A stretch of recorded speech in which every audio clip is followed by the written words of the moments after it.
If you've ever found yourself asking yourself, how in the world did things wind up this way?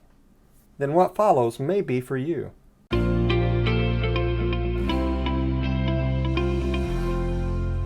You ever watched a movie that just came to this sudden, abrupt end? I mean, you're waiting for all the loose ends to get tied up and they don't. It just ends with this thud and leaves you hanging. This is how 1 Samuel ends. The book of 1 Samuel, chapter 31, brings us to the end of the book and the end of Saul's life with this heartbreaking thud.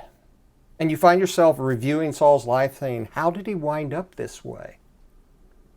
Well, even though chapter 31 tells you of when Saul died, it's the whole book that tells you of this long, slow death of Saul. Throughout the book, you find him taking the quick way rather than the right way and focusing on his image more than his integrity. You find him focusing on fear instead of faith and serving himself more than he serves God. And you just find this man who's impulsive rather than disciplined. This is the long, slow death of Saul.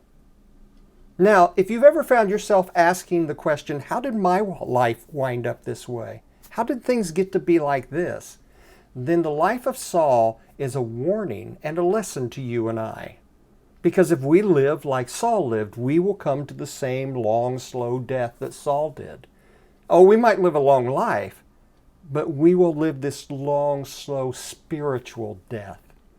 So examine your life this week. Ask yourself, how am I living? Am I focusing on quick ways rather than right ways?